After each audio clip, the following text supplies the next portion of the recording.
And welcome back to Pastor Plek's podcast. I'm your host, Pastor Plek, and joining me in studio today is none other than my amazing and incredible wife, Adrienne Plekenpol. Adrienne, how are you? I'm great. Are you? I am. Are you going camping tonight? I am. That's good. Why is that such a great thing? Because I get to have my boys outside, not destroying my house. And that sounds like a good thing. Okay, excellent. Now, also with me in studio, we pulled from our live studio audience, we have Nicole Troup, who also happens to work at Wells Branch Community Church as one of our administrators. Nicole, thank you for joining us. Thanks for having me, Chris. Yeah, so let's talk about what are we talking about today that might pique your interest? It sounds like we're talking about singleness and dating, which is always fun to talk about. And Adrienne and I are experts, aren't we, Adrienne? Well, you guys wrote a book on it, right? We did write a book, so therefore we are experts. I mean, I think that's the definition of expert, right? Yeah, we wrote a book on dating. And you've been married for 11 years. Over 10 years, yeah. Yeah, 11 years. We're like 11 years. We're like professional married people. So, Yeah. So building on that wealth of information that we have over here, what questions might you have for us? Well, one of the things that I think we talked about this a few months ago, we were talking about dating in the church. And so I've had some past experiences with that have been really messy, created some division, been kind of like harmful to friendships and stuff like that. So I don't know, was wondering what your this is kind of like one of those questions, never date a coworker. Should you, then you therefore kind of never date a co-laborer, to put the Christianese on it. Adrienne, I'd love to hear your thoughts on this because I think you have an opinion. I always have an opinion. So the question is dating in the church, like dating people that are also at your church. That's the question, like should you or shouldn't you? Well, I don't think it's a question of like, should you or shouldn't you? It's not like a morality thing. I think it's more of a practicality thing. Yeah, like practically, because like I have this like issue of being in a catch-22 where like it's hard to date someone outside of your church because they don't go to your church and they don't know your friends. But on the flip side, like if you do date someone from your church and it goes badly, because all of my experiences have gone not so great, it just creates this like weirdness. It does. And it takes a while to get over that, but you still can't really be friends with them anymore, if that makes sense. And then if one of your friends ends up going out with them, it's like all weird. And they get married, and then, it's like then you're just like, you have this weird. So here's my thing. I don't know. I think you can date well, and I think you can eliminate some of this. I also think that the dynamic of creating weirdness kind of does depend on the maturity of the individuals involved. So that's fair. I definitely think, I actually would say, I would go as far as to say I think it's a mistake to date outside of the church. I think that your church, it's super easy to project an image and project a persona that's just not reality. And you can't do that very well within a community that you're doing life with and having overlap with, but it's easy to do that with someone that you're just dating. And so like anyone can kind of be one-on-one and project kind of a false representation of who they are and what they stand for. So I think that there's a ton of value in dating within the church. I think it's often referred to a fishbowl, dating in a fishbowl. Right. And I never really understood the analogy there, but like the fact that everyone's just watching you. Like it's kind of like you're in a glass, you're the fish in the fishbowl, and everyone else isn't. But the truth is, there's a lot of fish in the fishbowl. And it's not that everyone's just watching. It's kind of like everyone's also intermingling and kind of doing it as well. And I actually had a guy that I was pretty seriously dating. I mean, we dated for at least 6 months, and it was very clear that our intention was like, if this worked out, we would get engaged relatively soon. And he was it was a very pure dating relationship. We didn't really come close to crossing boundaries physically.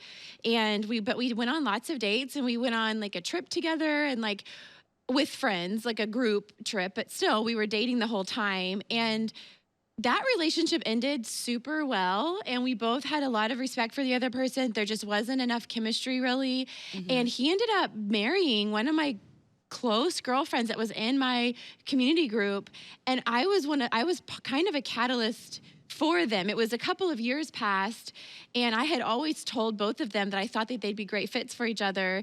And a couple of years passed, and sure enough, they start dating, and they're married now. And it was not weird at all. Like, it was Right. great. Yeah. And so I think that you can do it well. And I've actually been to their house in Dallas, and like, it wasn't even a little weird. Like, it Yeah. was just like, I think we dated so well and we'd honored each other so well that, like, I was thrilled. I Probably was worked out thrilled you not didn't- to be married to him, and I was thrilled he was married to my friend. Does that make sense? And it Yeah. worked out you didn't have chemistry, but what if you did have chemistry? Yeah, that's true. Chemistry probably would have thrown a wrench in that. Yeah, so I think that's the problem, but it's also the solution. Like, if you really like somebody and you're really into them, but you can't see them around other people and see how they interact with community, then you really set yourself up in a huge disadvantage, because you're gonna find all that stuff out eventually, and it's gonna come like a sledgehammer to the soul. Because when someone, you might not know that somebody's weird or off or just like selfish when they're one-on-one with you. But the true colors come out when they're around their friends. The true them that's true. comes out. And so if you don't get the chance to see that, and because anybody can fake it on a, hey, we're gonna go to dinner with some friends and we're gonna have whatever and we're just gonna hang out. And so like there's like a controlled environment. And when you interact with, let's say for you interact with one of his friends and he's, you can tell there's tension or frustration, or he actually doesn't have friends, then that's red flag central. Wouldn't you agree, Adrienne? Oh, for sure. A guy without friends and it's tough because guys often don't have friends, but a guy without friends, I would say, is at least a yellow flag. And I was a magnet for them. And I've analyzed this a lot because it really bugged me. Like, I was like, what is the deal that, like, I keep the guy, it wasn't that I was always into guys that didn't have friends. It was the guys that were into me didn't have friends. And I was like, regardless, whatever. I think that men that didn't have friends often were like the ones that would be quick to pursue me. And it bothered me really bad. And I actually, at one of my best friends, I was like, what's the deal? And she goes, Adrienne, I think that you make the conversation so easy and you make the relationship so easy that a lot of times a guy who feels insecure socially feels confident when he's with you because he's not worrying about the social dynamic. And I think that was kind of a trending thing for me. And it was super frustrating because so you would overcome their awkwardness by talking for them. Or by like not being awkward by their awkwardness. Sometimes there's like also like some people have a special gift of being able to like draw people out of their awkwardness. Right. And I think Adrienne, you do have that Yeah, gift. you do have that gift. And like And that's to your detriment because you got stuck with me.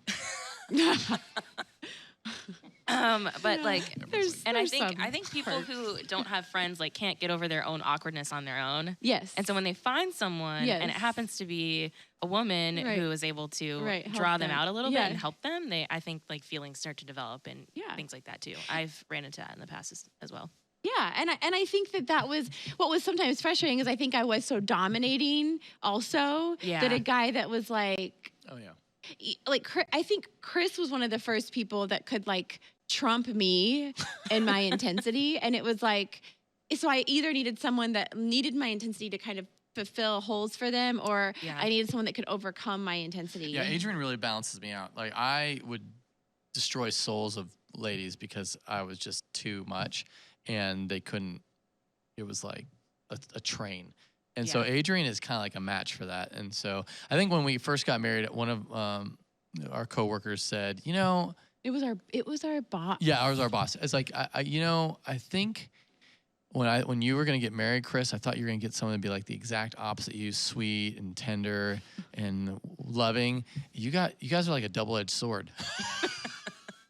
I think he actually said, Adrienne, I thought you were sweet and tender and loving. And then now that I know you guys, I'm like, oh, this is just a double-edged sword. Yeah, that's right. And it wasn't like really a compliment at all. No. But I think that it's true that it was like I had to find somebody that I was like, that could be more intense than me or that I was okay filling in the gaps with. And what happened to me is I consistently wasn't okay being the gap filler. Like I wanted someone that I could follow and trust and respect. But I think highly extroverted women who are really confident I think they can pull out awkwardness in someone, and I think they can attract guys that have no community and no friendships. And I think I think you can be an introverted guy and still have friends. And I think I was always making excuses for these guys. Yeah, no, I know tons of introverted guys that have lots of friends, Right. actually. And yeah, I agree the like no friends thing is a red flag for me, because like if you don't have friends, like who are you going to for accountability? Like who are you leaning on when, you know, you're struggling with something in your life? And like it can't always be the woman that you're dating. No. It shouldn't always be the woman that you're dating. And you need someone to kind of like help you through that. And you can't too. see that without being at church with somebody, doing Yeah. life with somebody, being in It's true. community with somebody, and knowing their circle of community. Because you're just going to know somebody. You're going to know their character. This is why, you know, in the city, you know, the men would stand at the gates. And that's like, not only were those men, that's where you did business, but that's where the whole, you know, this is biblical times, the whole community would interact at the gates of the city. That's where buying and selling took place. That's where the protection of the city was. But that's where all the wise counsel was. So if a guy wasn't there, if he was absent from the gates, then you'd be like, that guy's not worth pursuing or looking at. In the same way, if a guy's absent from church on the regular, that means he doesn't value community. And that's where that gets to be really challenging, right? I think that's a hard truth to kind of, because I think we're like, we want to, oh, that'll come later, you know, when Right. you know, I no, thought that. it won't. It will Yeah, never no. come later. No, that's one of my really hard lines, actually. I mean, I have several of them, but that's a really big one for me, because community is such a huge part of my salvation story, of my Right. testimony. Right.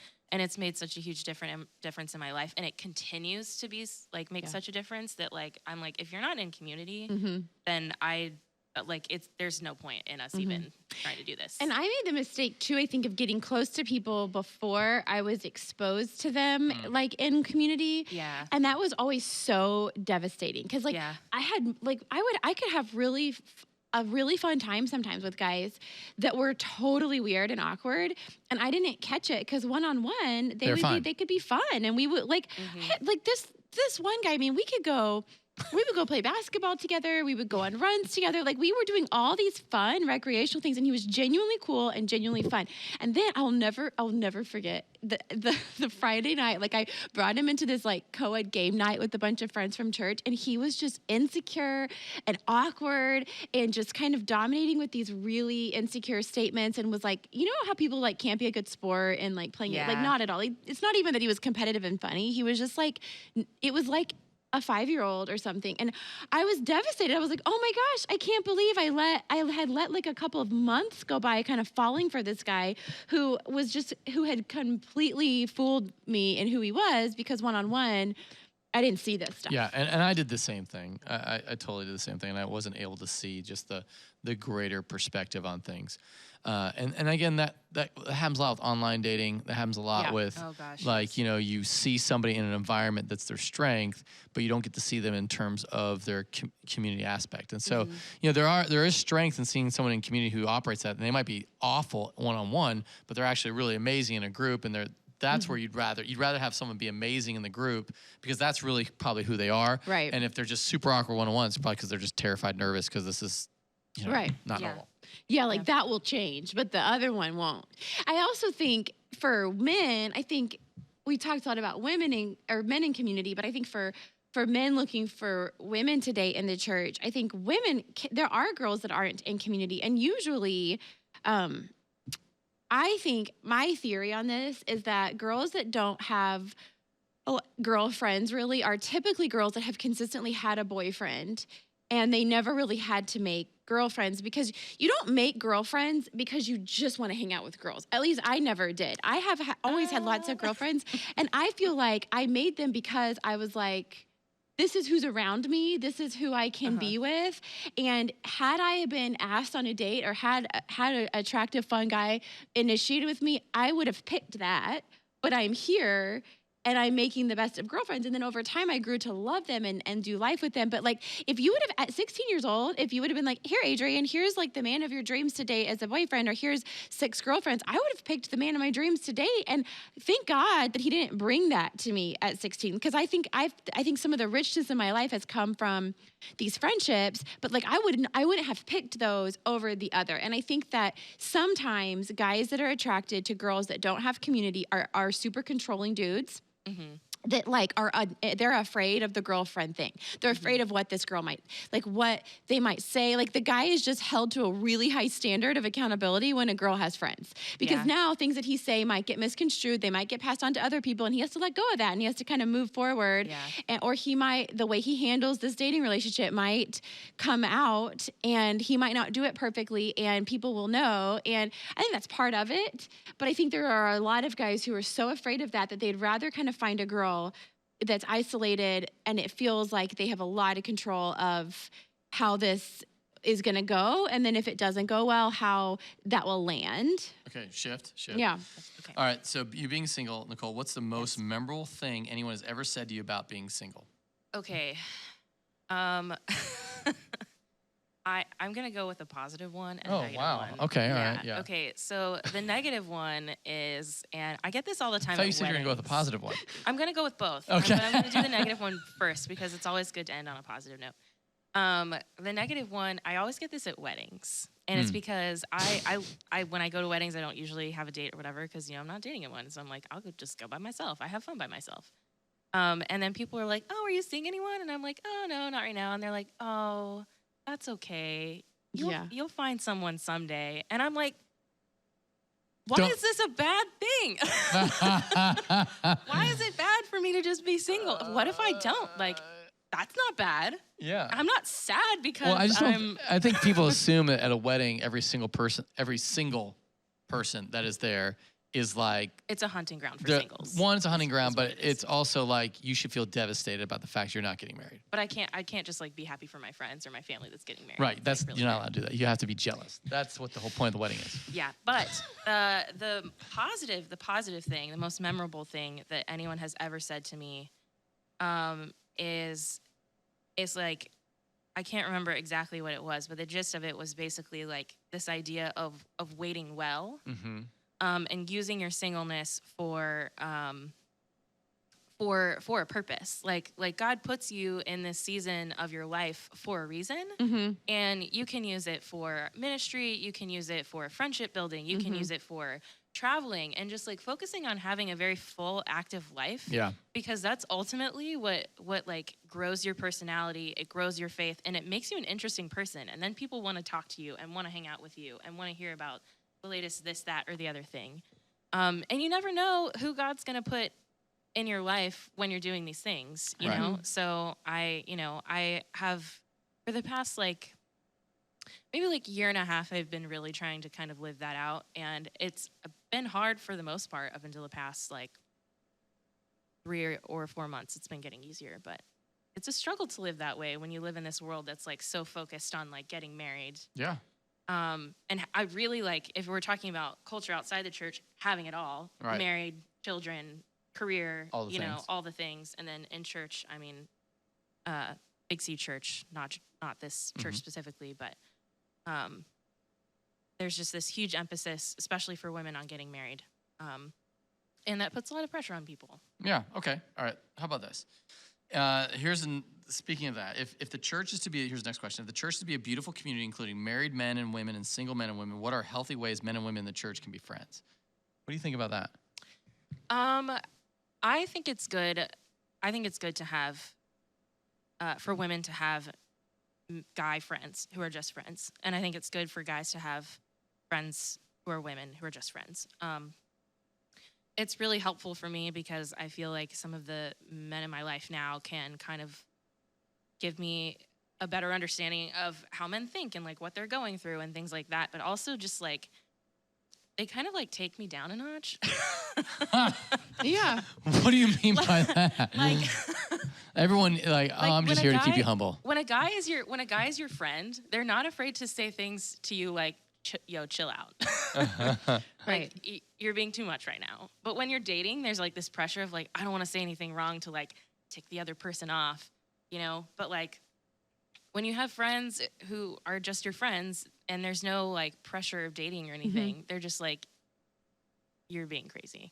I also think it's like really healthy to have guy friends and girlfriends, like vice versa, who aren't into you, but like to be around you. Like, I think that's like I think that's humbling too. Like to be like, wow, we really like each other. We would we pick each other on weekends to hang out, but like, I actually also don't want to be in a deeper relationship with you. And I think that there's something humbling about that, to continually engage in that and know that like I don't know what it is that makes them not want to be more into me, but like I can accept that that's how it is and be confident in who I am and be happy with how they are and enjoy this friendship. I think that there's something really healthy and humbling about that. And I think it also helps in this well-rounded, like back to the fishbowl dating, like it helps that all go well, because if you do break up and you were able to do it well, then you're able to kind of go back to like, you know, I actually liked you enough to pursue a deeper relationship with you. I've decided I don't want that anymore,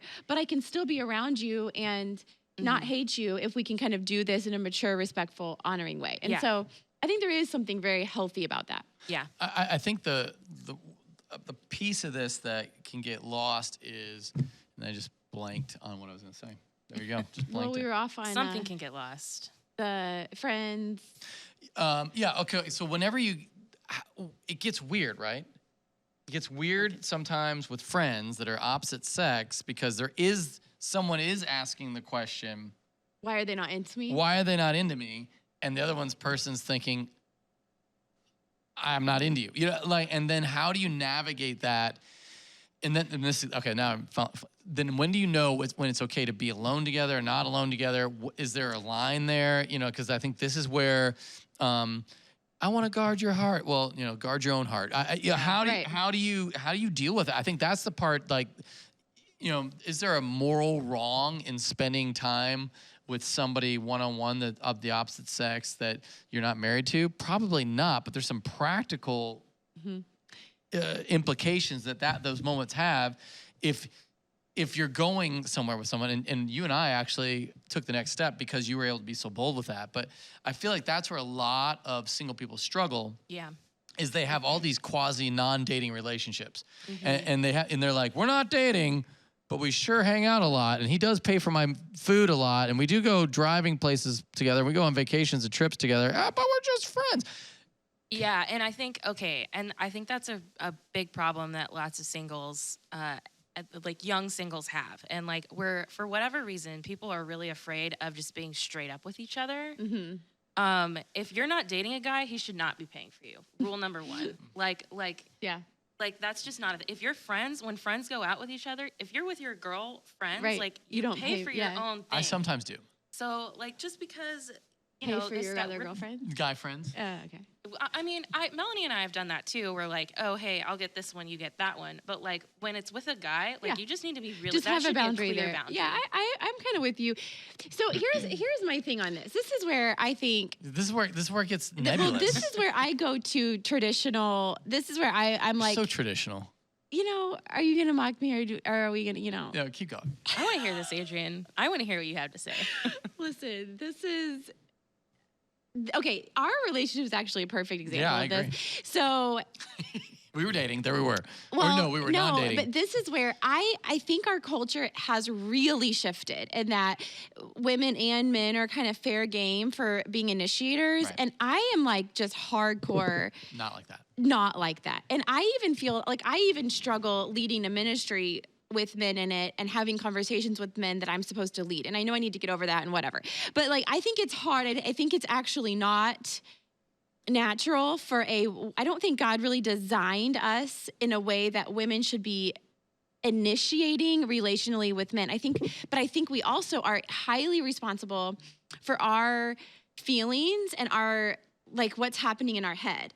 And so this is where I feel like if you're a girl, you shouldn't be initiating. Even so, I think it's fine to do, but I'm like, to make your life easier on you, I'm like, just don't initiate. with even a guy friend, or mention that you would like to do something and then kind of put the ball in their court to actually make it happen. And so when you and I were friends, like I was very careful about not texting you and initiating you to hang out. But like there would be times where I would really want to go on a run and I couldn't go unless you were coming because it would be like dark at 5 a.m. So I would tell you the day before, like, hey, I really want to go on would you want to run in the morning? And so that was initiating. That was totally initiating. But I wasn't the one making it happen. So then you would go, okay, yeah, what time? But you weren't the one making it happen. Okay, fine. So, but there's a difference between me asking if you want to do it. And what, telling me? No, me going, so did you set your alarm? So are you going to come? So are you, and you would do that stuff. So you would then be like, okay, well, what time? And then I would wait at 5 a.m. and I would kind of like expect that you were going to forget. And then you would reach out and you would be like, hey, I'm here. And then I would come out of my apartment. But like, I was always expecting that like you wouldn't show up and I would just kind of let it go because the ball was in your court to kind of make it happen or not make it happen. And if you super didn't care, you weren't going to make it happen. And I needed to just kind of know that that's where you stood in this dynamic. And I mean, you like. That is like so much thinking in that moment for that one thing. But that's what we do. It is what we do. And listen, that is what we do. Like you don't remember this. I'm 100% sure you don't remember this. But when we first started being friends, I was moving. And you told me you were on a mission trip in China, and you told me that you were going to be home the day before and that you would help me move. And I had hired movers, but I was totally counting on you to come hang out. Did I come through? And you did. And now that I know you, it's a total miracle that you did. But to me, this shows that you kind of were interested. That's what it shows. Because you came back from China and you were like, and I didn't remind you that you said you would help me move. I was like, and I was counting on it and I was really looking forward to it. And you were like, hey, I'm back. What are you doing tomorrow? And I was like, well, I'm moving. And you go, oh, that's right. Yeah, I'm going to come help you with that. And then you showed up. And I didn't remind you that you said you were going to help. I didn't remind you that I was going to be moving. You asked what I was doing. I told you I was doing. And then you showed up. So I think that that's where, as a girl in a friendship, you kind of do have to leave the ball in their court. And then the second you start feeling feelings for the person, you have to own it like get out of it. Oh yeah. Or you're screwed. Absolutely. Absolutely. Talk about that real quick, Adrienne, because you were in a sense screwed, and I was not very helpful in that. So I don't even think you recognized this whole time, like how, like we didn't do anything that you didn't initiate. Like every time we would show up at Jason's Deli together or anything, it was you texting me. And who bought food? You usually did. Yeah. And you would tell me, he would buy the food and then he would say, just so you know, this isn't a date. Right. And I would be like, good, I don't want to date you. And he'd be like, good, me neither. And that was like our conversation. And so that was kind of our friendship. And then I remember there was this day that I started like hoping you would text and like oh crap. You know, like it went just from like me kind of letting you text to like, oh, it's Friday night. Like Chris better text. And if he doesn't text, like, hopefully he's like, what is he doing? Like I started caring a lot about what he might be doing with his time or who he would be with. Yeah. And then I remember like we needed yellow fever shots for the mission trip that we were about to go on. And of course I had scheduled an appointment and you hadn't. And so you were just wanting to mooch onto my appointment scheduling. And I was like, I didn't care. And so you joined, but you drove. That was the other thing is I didn't drive ever. That was my other big thing is I was like, I just wouldn't drive with guy friends. Yeah, when they give you, like, when they drive you to the places where you're going and then they pay for you, that says date to me. And like if you, like, let's meet there and then I'll pay for my food. If we're just friends, like, let it be a friendship. Chris was Don't so make sloppy. I was a mess. Chris was sloppy. But I never was like, yeah, hop in my car. I never said that. I would never do that. Because I never wanted it to look like I was kind of like the leader of this friendship thing. And I was this way forever. Right, and you were. And then the part is like, at that Jason's Deli, so we had that conversation. So as we're getting our yellow fever shots, we're like, you know, you're like flirting around the CVS. And I remember like, shoot, like I like him and I like have feelings for him. I remember that. You were sweet. You were really sweet then. I mean, you're sweet now, but you were really like, you were sweet about the situation. I was probably acting stupid and giddy. Okay? It was great. And And I was feeling like excited to be with him. And all of the thoughts I'd been having, I think, were starting to turn into feelings that now he was like, so after we get yellow fever shots, he's, of course, Chris wants to go to dinner. And so we go to dinner and we're eating dinner. And I'm like, and you couldn't get anything in your mouth. So to act like I was the only giddy person might be a bit of an overstatement. No, I definitely was enjoying it. Food was going everywhere and he couldn't function.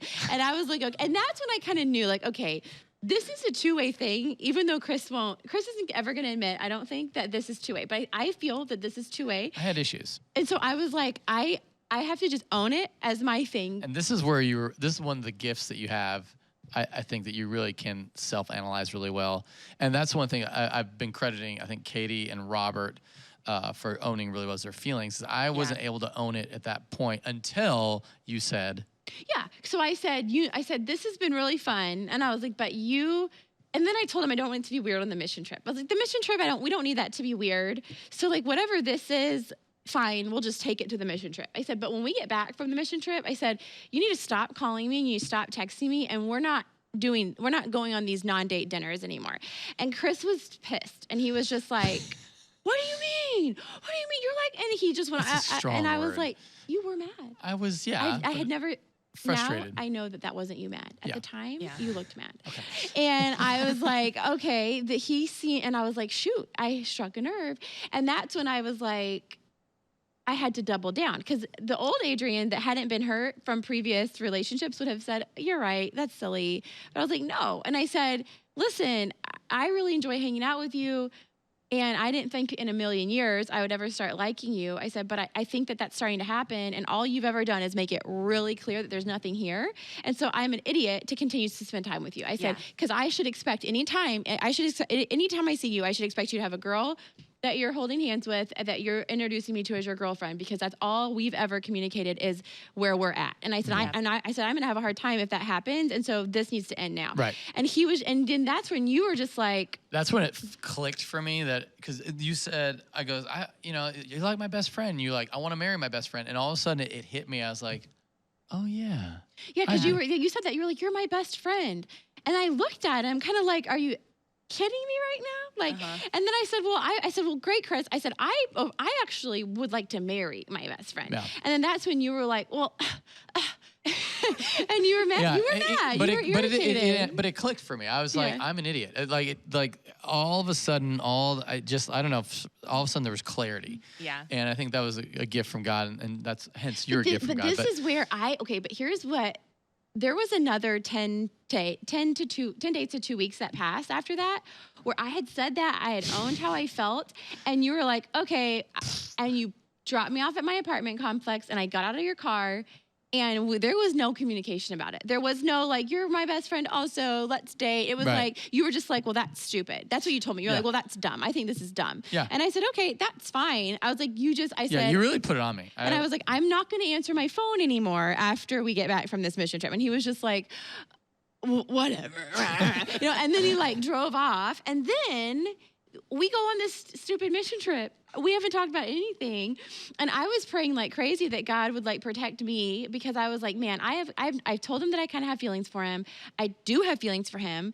And I'm on this trip with him, and I was like, I have so much potential to be really hurt by the end of this. So I prayed that God would be with the pairings of the people at the trip, and then we got paired together. Like we were partnered and it was literally just us and this like high school guy that he was mentoring in the middle of nowhere for 12-hour days in the middle of Bolivia. And I was like, God, what are you doing? You better not screw me over. Like I really thought God was like, I was like, if this is God torturing me, I'm going to be so angry at him. And so we were shoved in the back of these taxis where you couldn't fit 3 people. So I was like sitting on him. And every day I was just like, God, and we ran 5 miles a day. And we were running 5 miles every morning. Wow. All right, on that, I have to pause. We're gonna come back for part 2 of this discussion. You're listening to Pastor Plek's podcast. If you got questions, you can text at 737-231-0605 or go visit us at pastorplek.com. We'll be back for round 2 of Christian dating. I can't wait for this conversation to continue.